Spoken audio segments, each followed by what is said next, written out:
a lot of learning because these tests are required. Because the testing. Well, So, the you testing know, is a problem. I think that they can be given to different sites. Now that we do have this voucher, they can be benefiting some layer of population. Yeah, I'm not saying everyone who goes to a voucher school is getting a bad education or that it's bad, but there are voucher schools, on the other hand, just to play devil's advocate, that are fly-by-night places that close down. And that's happening in Milwaukee a lot, for instance. My father was a union organizer.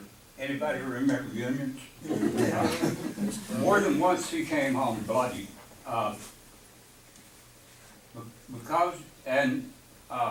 Either Howard Zinn or Martin Luther King or I said, nobody's going to give you your rights. If you don't take them, they'll be taken away from you. And it's a fight. It's not a debating society anymore. It's a fight. And you better be ready for a fight, or else shut up and go home. Well, I do think, if we don't exercise our rights are already taken from us in some fundamental way. So I do think it's important to protest nonviolently. I think it's important to protest, more important to protest locally than it is to protest in Madison or to protest in Washington, D.C. And so I encourage you all in doing that. Have you had any contact or heard from this group, Green Fire? They were formed last May. They just had a convention or something, and so they're retired and active. Oh, these are retired DNR scientists. people. Well, and scientists and a lot of. I'm guessing like pretty much everyone that Walker laid off maybe is in this group. Right. I've heard of the group, but I don't know much about it now. Yeah, they're just getting started. They just, like you said, they just had their first big gathering, and but it seems like there's a lot of really good people there who are very set on trying to preserve some of the scientific integrity and the water quality monitoring and all these things that the state is just sort of sliding off, and they're stepping up and trying to fill those holes in their retirement. It seems like a great opportunity for citizen science to really take absolutely. off and really make it. It could be a movement in itself. But And I do think, and this is stuff that the Crawford Stewardship Project works on all the time, I do think this issue about the environment, about preserving our water and our air and our land is a crucial issue, and one that can get people all across ideological lines and actually start changing Wisconsin and start changing who we elect in Wisconsin, because I think the more people who see the destruction of their trout streams, or destruction of their cottage on the lakefront, and see the color of the water coming out of their faucets and stuff like that, I mean, that really strikes close to home for people. And Therese Berceau tells the story. She's got a cottage up north, and there's a conservative former Marine who had a cottage next door, and she was always talking to him about politics and couldn't make any headway with him until the lake got so polluted that he couldn't go fish in the lake, and all of a sudden he started to change the way he looked at the world. But, sometimes that's what it takes. I wonder if you could comment a little bit more about how Foxconn came about and how that got, through the legislature. Well, I think the motive behind it was Walker feeling this is going to help him get elected, that he was weak on job creation because he promised 250,000 jobs that he never delivered, and that this would be a feather in his cap. And so they just railroaded through. That's what they do. They've got the power. They can railroad everything through that they want. He may be mistaken politically. I think the only two things that are going to give Democrats a chance of winning the governorship, one is Foxconn. Mark Pocan was on a panel that I was on in Madison at the Capitol Times when they had an Idea Fest conference, and he said, Foxconn is the gift that's going to keep on giving. Because, and you all probably will appreciate this, people who are outside of Racine and Kenosha County and Milwaukee County are thinking, what am I getting for my tax dollars out of this deal? I mean, when I travel around the state, people outside of the southeast corner of Wisconsin can't stand the Foxconn deal because they don't think, and rightfully so, that they're going to get much, if anything, from it. And so Foxconn may hurt Walker. The other thing that could hurt him or take him down is Trump himself.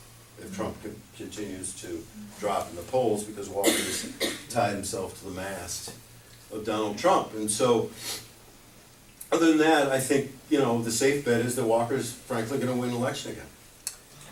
Well, I guess the reason I ask is, you know, the numbers on Foxconn really are so abysmal that I'm a little vague on how you can railroad something like that through, other than everybody just says, okay. Well, the way power works in the Capitol now with the Speaker of the Assembly, Voss and Fitzgerald, anyone who doesn't go along with them, they have enough money, they get all this money. Another change in the campaign finance law let the legislative campaign committees get contributions from corporations. So the person who runs the legislative campaign committee is Voss and Fitzgerald. And so they can get money from these corporations, huge amounts, $12,000 from every company. And so they have this slush fund that they can say to any wayward Republican who doesn't want to vote for Foxconn, if you don't vote for Foxconn, guess what? I know someone on the county, in the county where you're elected, who's more to the right from you, and I'm gonna give that person all this money. And we're gonna take you down, and you're gonna be out, if you wanna be a senator anymore, you better fall in line. And most senators like the name senator in their ears when people are calling them. And they don't wanna lose that power, even though it's just the state senate in Wisconsin, and it's not, you know, the most prestigious job ever in the whole universe. And they want their job. And so they won't stray very far. And there are a few Republicans that do it once in a while. Rob Coles from Green Bay was the only Republican to vote against the campaign finance law, was the only Republican to vote against this budget. And so I admire him for doing that. And there's a few decent Republicans. I was at a meeting on the riot bill that's gonna say that anyone, if there was a gathering here, any gathering of 3 persons or more, if there's one person in that group who does something violent or even issues a vague threat of violence, then everyone in the group is guilty of a felony riot and faces 3.5 years in prison and a $10,000 fine. Well, I was at that hearing and there was a decent Republican legislator. I testified at it and then saw the executive committee meeting, and Tussler is his name. And he recognized that there's a problem with guilt by association there, so I was grateful that there was some recognition of some basic American fundamental freedoms.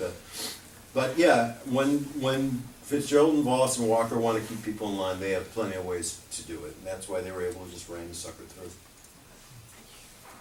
I just wanted to, well, for one thing, thank you so much for the work you do and for coming out. It was my pleasure.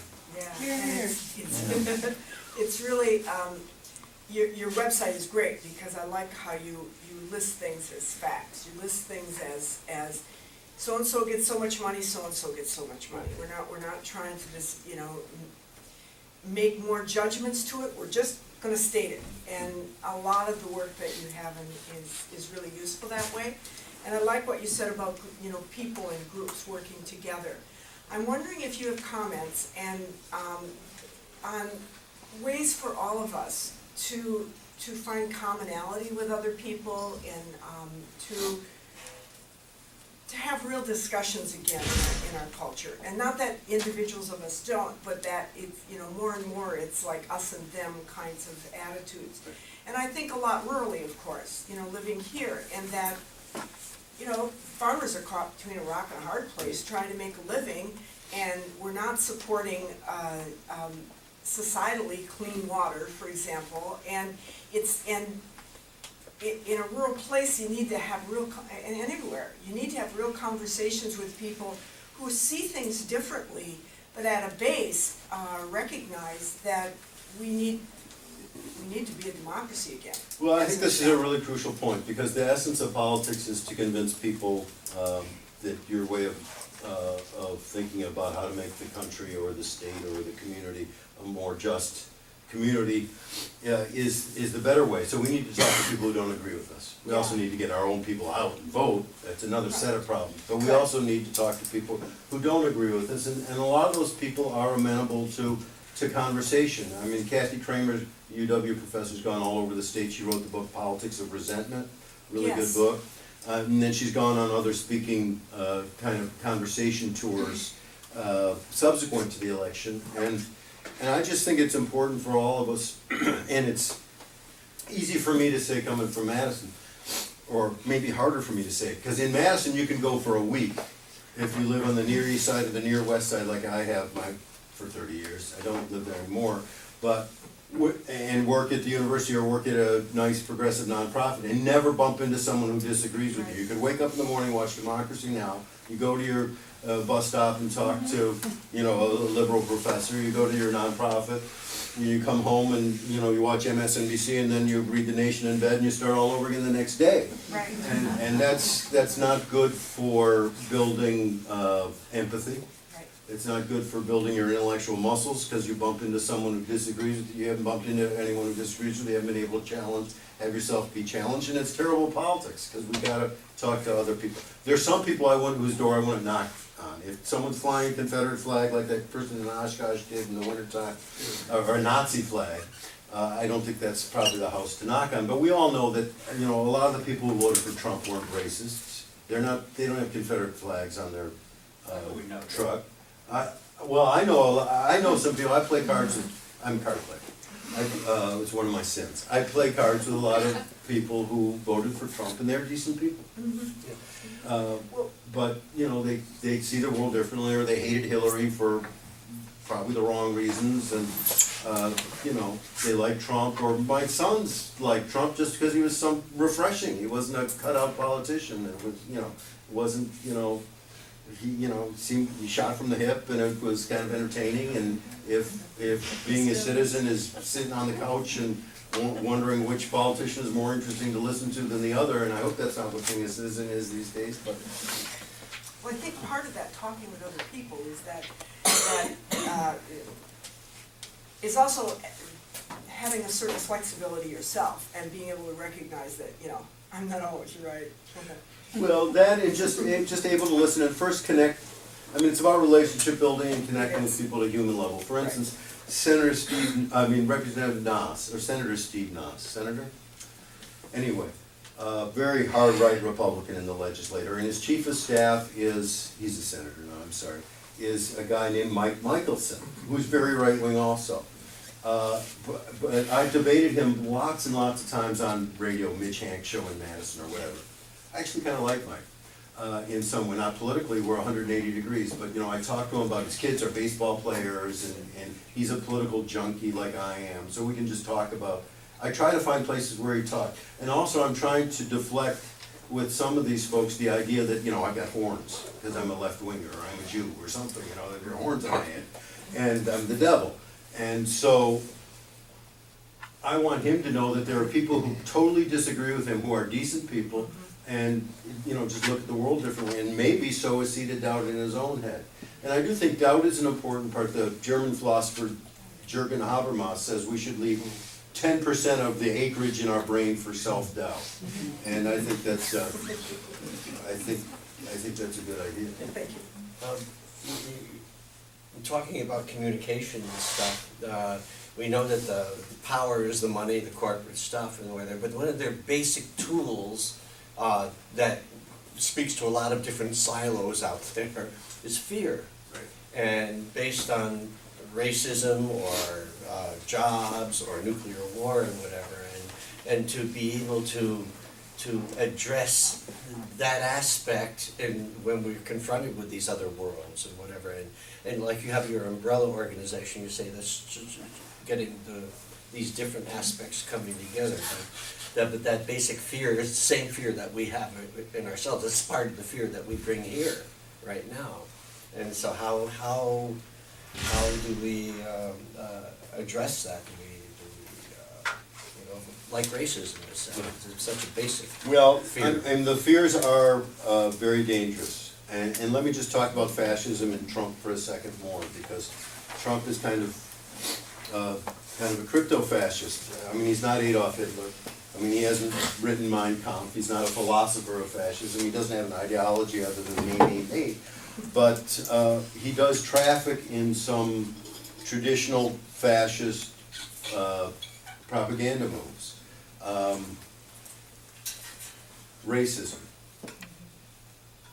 He used racism right out of the gate, attacking Muslims and Mexicans. He has done racist stuff since becoming president. His comments after Charlottesville were outrageous that they're fine people in that white supremacist neo-Nazi rally there. His pardoning of Arpaio was a clear racist move. And he has a history of it even before he ran for president, when he wasn't renting his apartments to black people, when he was heading up the birther movement and all that crazy stuff. So he traffics in racism, and he traffics in a kind of crude nationalism. That's what Make America Great Again was, other than a snide remark about his predecessor, the black man in the White House. But Make America Great Again was a plea to people's sense of beleaguered nationalism, beleaguered pride in their country, that their country had been betrayed somehow. And that's a trope of the fascist. I mean, racism and nationalism are the sperm and egg of fascism, really, and it grows in the toxic womb of capitalism. And that's what he does, and that's, you know, that's where we're at.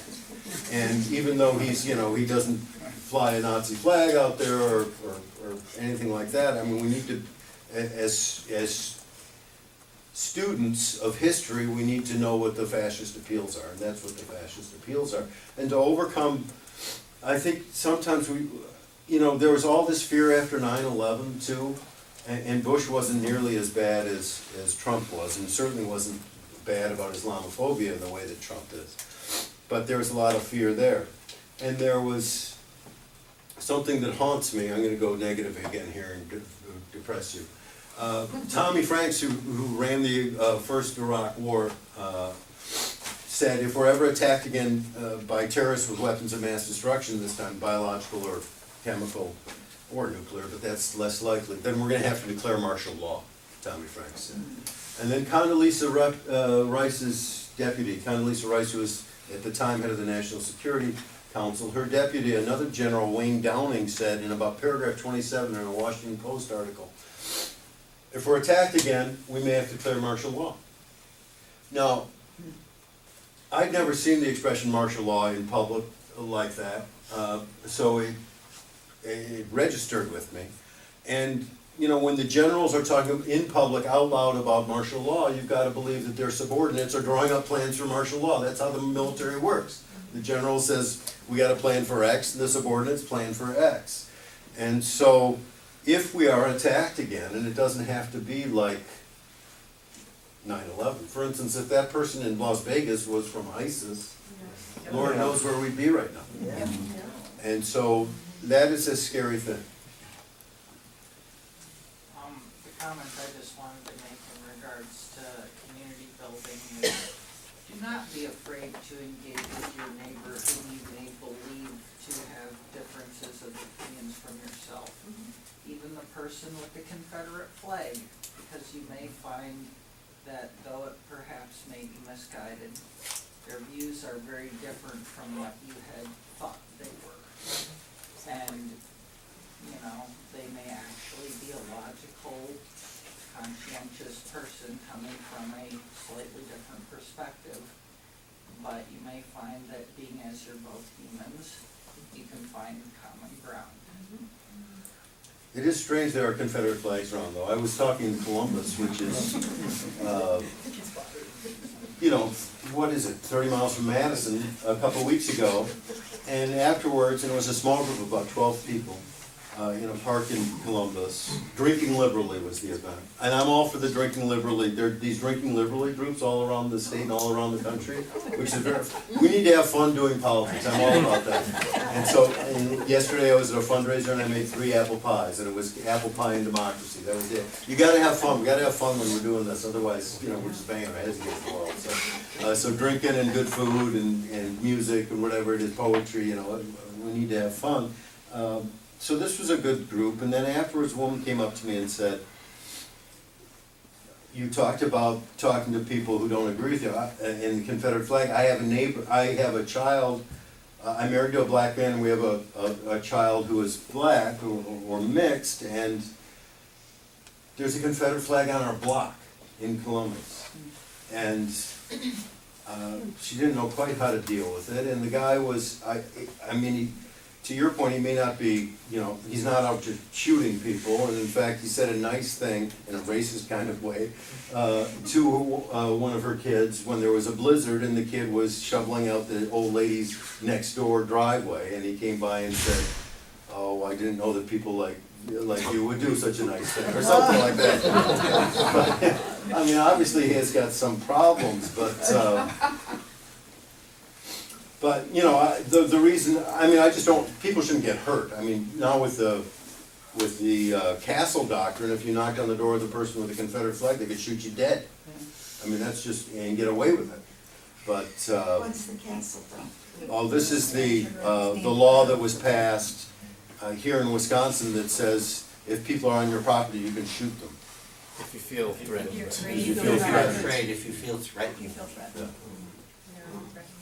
And it's a law that was in Florida when the African-American kid got killed in the street, and Trayvon Martin, and also it's a law that has been pushed by the American Legislative Exchange Council, ALEC, this right-wing group that is a composite of corporate officials and right-wing legislators that come up in private with their own so-called model legislation, and they run back to their legislature, and it's dominated by Republicans and right-wingers. They ram it through, and it's all just, you know, cut and paste. It was in the far corner there, I think. In fact, one thing, and speaking of ALEC, in fact, Dale Schultz said, you know, if we're just gonna get, he was interviewed in the Capital Times right before he retired, if we're just gonna get legislation already written from these outside think tank groups, and I imagine he was talking about ALEC, why should I even be a legislator at all? I'm just a go-between for the folks with money. Bless his heart, yeah. Regarding our two U.S. senators, they seem to be at opposite ends of the spectrum. And I, like many people probably in here, really thought we had a chance in this last election, last November, with Feingold and Ron Johnson. What are your, you know, what's going on with the electorate, and do you have any particular observations with this upcoming race for Tammy Baldwin? Yeah. First on Russ. I love Russ. My wife went to high school with Russ at Janesville Craig. She was a year behind him. She dated his debate partner. But Russ ran a shitty campaign. I mean, I hate to say it, but he ran a lousy campaign. You know, the only thing that people remember, if you ask them what do you remember from Russ's advertisements, 72 counties. I went to 72 counties. I've been to 72 counties. But he wasn't running for state cartographer. I mean, he was running for state senator, and he didn't tell us really what he was going to do for people. And so he performed less well than Hillary Clinton did, actually. And Ron Johnson has always had those good sappy ads. And Ron Johnson made himself very available. In fact, Ron Johnson was on progressive radio in Madison more than Russ Feingold was, because he's always there, he was always ready. So I think that was a huge, unfortunate problem, and we see in the U.S. Senate how important one vote is these days, so we're suffering from that. Tammy, I'm worried about. I love Tammy, and I think the more she gets around, the more people see her, the more people like Tammy Baldwin, because she's a wonderful person, she's an authentic person, she's a decent person, she works super hard, and she's very authentic. They are gonna throw everything, all sorts of mud and the stuff below the mud at her. And I'm worried about it. They're gonna try to hang her in Toma with the Toma VA issue, and they'll probably do sleazier things still. They're gonna have a ton of money. I think she might prevail. Her likely opponent is gonna be Leah Vukmir, the state senator from ALEC. She's a high-ranking official, American Legislative Exchange Council, very far right-winger, a nurse herself, which is hard for me to comprehend because all her friends are nurses and really decent people with really good politics. So it's hard for me to wrap my head around a nurse who's by profession compassionate, but supposedly, but is so right-wing, and wow.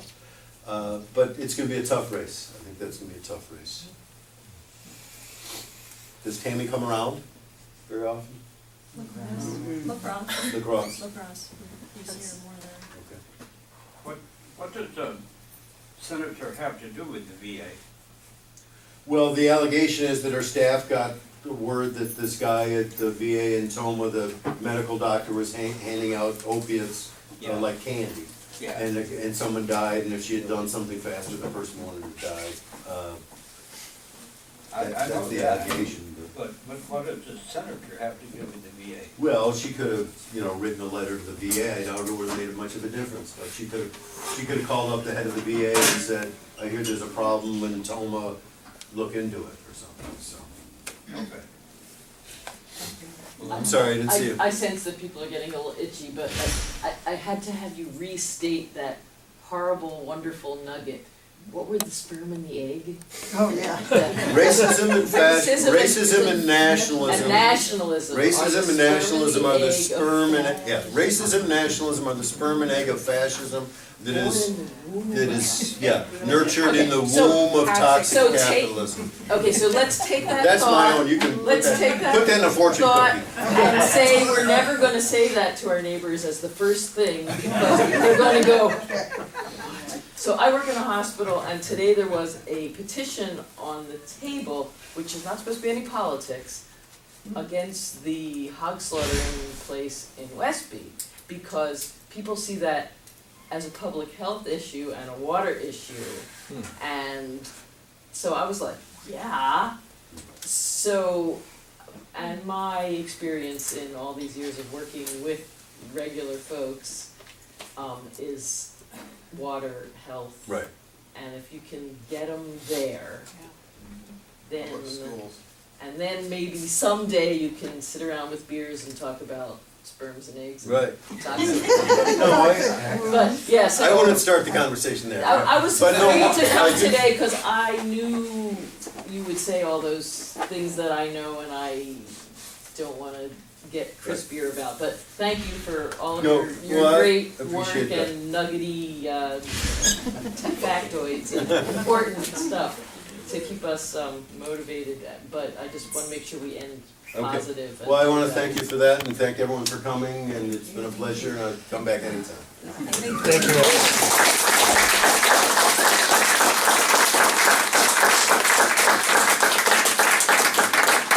So we've still got a little bit of time here. There's someone with one more hand. There's a couple more hands up. Not a question, just, I heard several remarks about education tonight, and I just wanted to mention to this fine group that Dr. Tony Evers will be in Prairie du Chien next Wednesday night as a guest of the Crawford County Democratic Party at the Hungry House. That's at 6 o'clock. You are all invited. It's time we heard from people from Gays Mills and not just from Prairie du Chien and Wazeeka. I really would like to see you there. Many as you can. And some of my sophisticated Republican political operatives think Tony Evers is the likely person to come out as the candidate who wins in the Democratic primary. Now, when's it gonna be at the Hungry House? Next Wednesday, the 18th. Being So- very well advertised. And we're hoping for a packed house. Kimmy? So I get survey calls on the telephone, and I got one, and it was in a hypothetical pretext, and they said, would you still vote for Tammy Baldwin if she said abortion was okay at, like, I don't know, 30 months or. And I was like, Yeah, I'm and sure it that was you're really Pretty crazy. But I listened to it for a while, and I was like, well, they're really saying this? What are they doing? You know? But it was like, Yeah, they're starting early, they've got ads all over the state, on TV, on radio, they probably have internet ads too. She's just gonna be slimed in the worst way.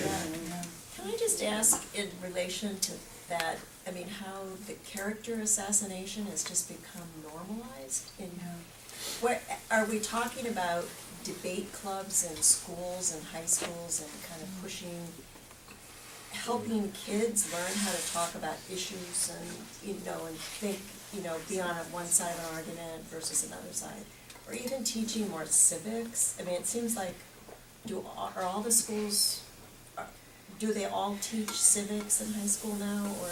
My impression is that that's been kind of, Yeah, I think this civic education has been cut back, yeah. which is regrettable, but also when you have